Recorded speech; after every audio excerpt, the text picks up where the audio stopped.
Sikat na naman ang Pilipinas. Talaga naman, ano ha? May bago na namang isyong kinakaharap ang bansa.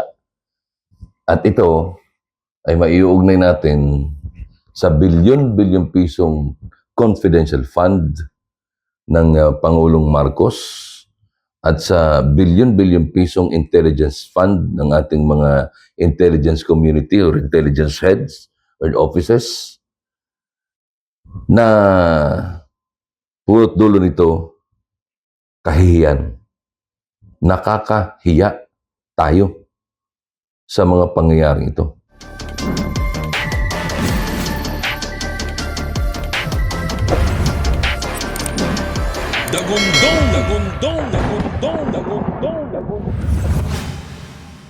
Magandang araw pong muli sa inyong lahat, mga kaibigan. Kumusta po kayo? Isa na naman pong episode ang ating pag-uusapan ngayon pong araw po na ito.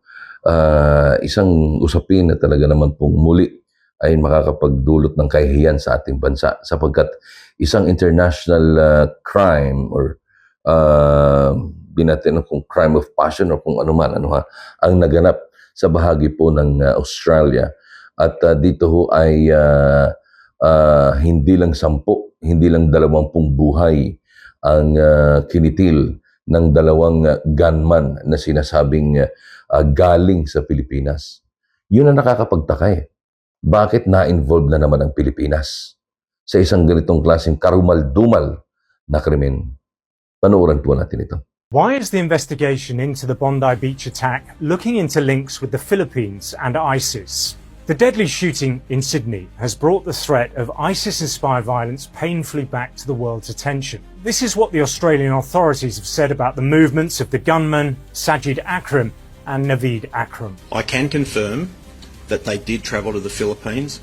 The reasons why they went to the Philippines and the purpose of that and where they went when they were there is under investigation at the moment.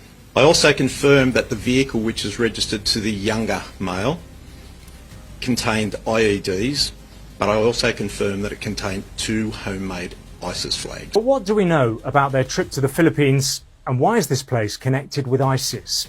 Authorities in the Philippines have confirmed the pair travelled to the country on November the 1st and left just before the end of the month on the 28th.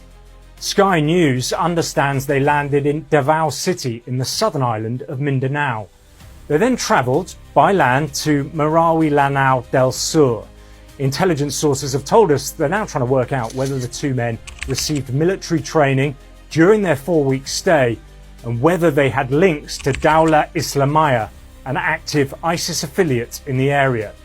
Travelling to those regions is significant. It would not only reinforce extremist beliefs born of radicalisation, but it could also have been pivotal in the provision of guidance and logistic support. But how has the Philippines become a hub for ISIS? Groups there pledged allegiance to ISIS at the height of its power in the Middle East. Sky News reported from Marawi in 2017, while a major military campaign dismantled their territorial control, the ideas, networks and propaganda, though, never fully disappeared. So is ISIS still active in the Philippines now? Well, just a few hours after the Australian police announcement, the armed forces of the Philippines posted this announcement. They confirmed the killing of Dawla Islamiyah member during a police and military operation.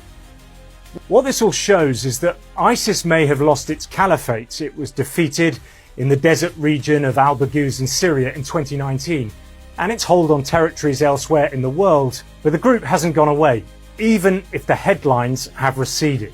Even in defeat, the ideology survives, inspiring acts of terror designed not to hold land anymore, but to grab attention, spread fear, and create division. Bondi Beach fits that strategy. It's iconic, crowded, open, and symbolic of everything Australian. Attacking a place like this and the Jewish community transforms what should be a safe place into a stage for terror. We've seen the same logic in Brussels, in Paris, and in London in other atrocities carried out in the name of the group. The Bondi attack then shows how even a decentralized, weakened extremist movement like ISIS can still project fear, claim attention, and leave terrible scars. Bilyon ang confidential fund billion din ang intelligence fund. Bakit ang mga ganitong bagay ay hindi na monitor ng Pilipinas? Bakit? Ganun ba tayo kapabaya sa ating sitwasyon? Ganun ba kapabaya ang ating pamahalaan? O masyado lang tayo naging abala sa pagnanakaw? Totoo mo, nakakahiya ito. Diba? Isang malaking kahihiyan na lumalabas sa kanilang pag-aaral mukhang di umano'y dito pa nag-aral. Dito pa tinuruan ng military training yung dalawang suspect sa pamamaril dyan sa Australia. Dyan sa Bondi Beach. You see? Kahiya-hiya yun. Napakaraming pera. Yung 125 million confidential fund, hinahanap natin kay Vice President Sara Duterte. Pero itong billion 100% na ginamit na confidential fund ng bangag na presidente, hindi natin hinahanap, di natin tinatanong. Pagkatapos ngayon, pumutok ang balita na ito. November 1, dumating dito sa Pilipinas. Itong mga suspect dyan sa Bondi Beach shooting. Di ba ga? Oh. Bay matakin nyo. Tapos ay bumaba sa Davao City. Nakita nila, nasundan nila Di ba? Ayon sa intelligence report ng Sky News, yung Sky News, hindi taga-Pilipinas, bakit hindi ito na-monitor? Anong ginagawa ng ating intelligence community? Brownie, anong ginagawa ng inyong mga sundalo? Yung inyong mga IMEG o yung inyong mga intelligence group? Anong pinagkakaabalahan? Busy ba kayo sa pangungulekta? Ng pangako sa inyo ng presidente? Sa halip na taong bayan ang inyong tulungan, alalayan, asistihan, sa halip na sawatain ninyo ang lintik na adik na administrasyong ito, ay hindi. Ngayon, nakakahiya. Di ba? Isang buwan na nandito sa Pilipinas, itong mga itinuturing na mga estudyante na ito ng ISIS. Oh. You see? At ito masakit, may ISIS pa. Oh. May ISIS pa. Hindi pa pala ubos. Hindi pa pala tapos. At anytime, maaari itong magdulot muli ito o maghasik ng lagim. Baka this time, hindi na sa Marawi. Baka wala tayong kamalay-malay. Ang ISIS pala, nandito na sa Maynila. At bukas makalawa, ay susugurin na lamang ang mga taong walang kamalay-malay. Di ba ga? Mga kaibigan, mga kabayan. Why is the investigation into the Mga kaibigan, mga kabayan, parang nakakatakot na. Talaga bang pagtsatsagaan pa natin itong lintik na administrasyon na ito? Talaga bang buubusin natin ang panahon natin dito sa administrasyon na ito? Sorry, I'm really sorry.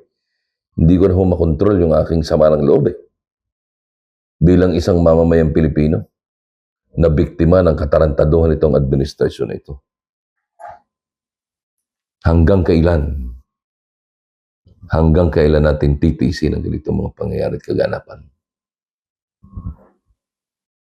Masyado na nakakahiya ang Pilipinas sa buong mundo. Kung ikaw ay Pilipino, are you still proud of what is going on? Hindi ko inaalis sa iyo na maging makabayan ka, maging patriotiko. Pero, are you still proud of what is happening? Being a Filipino, yes, I am proud. I am proud of being a Filipino. Pero what I see from my end, ay nakakahiya na. Nakakahiya na. At bilang isang Pilipino, parang sa tingin ko dapat na natin itong tapusin. Wakasan. Kaya lang ang tanong nga ay, paano? Samantalang wala naman tayong suporta. Paano? Samantalang ang mga alagad ng batas, sa halip na tayo ang pinaglilingkuran Sa halip na tayo pinagtatanggol mula sa demonyong administrasyon na ito, wala. Sunod-sunuran sila sa administrasyong kayang-kayang bilhin ang kanilang kaluluwa. Kaya hindi nakapagtataka bukas makalawa. Baka mamaya bigla na naman sumiklab at maghasik ng lagim ang mga ISIS dito sa Pilipinas. Wala tayong kamuwang-muwang. Wala tayong kamalay-malay. Pero kung mangyayari yon at may mga ISIS na nakikinig ngayon, unahin ninyo yung Malacanang, pwede ba? Unahin ninyo yung Malacanang. Dahil nakakahiya na ang bansang Pilipinas. Hanap tayo ng hanap sa maliit na confidential fund. Samantalang yung pagkalalaking mga Diyos ko po, hindi ko na masukat. Hindi ko na masukat na magkakasa sa screen. Pero sa ano-tanuan, again, ang tanong ko ay, hahayaan na lang ba natin ganito? Sabay-sabay na lang ba tayo magtitiis hanggang 2028? Maawa naman tayo sa kinabukasan ng ating bansa. At ang susunod na lahi. Huwag na sa panahon natin. Yung mga anak natin na ngayon pala nag-uumpisa ng kanilang buhay. Di ba ga? Yung mga anak natin na papasok pa lang sa kolehiyo para unti-unting maintindihan ang takbo ng buhay. Diba? Ano ang kanilang magiging kinabukasan? Wala. Kaya kung hanggang ganito na tayo, well, ano ako magagawa? Ako naman ho ay handicap din sa sitwasyon na ito. Hindi ko rin naman ito kaya mag-isa. Kaya naghahanap ako ng kakampi. Hindi ng damay, kundi ng kaisa sa magiging laban na ito. Maraming salamat po sa inyong lahat at sumayin niyo muli ang isa pang episode ng ating po programa. Ako pa rin po ang inyong yayamanin, sex at swabing tagapagbalita sa umaga. Yayamanin, sex at swabing komentarista dito sa YouTube. Ronnie Ramos po. Hanggang sa mga susunod na episode ng programang patuloy sa paggigising sa mga nagtutulog-tulugan gamit ang ingay ng Dagundong.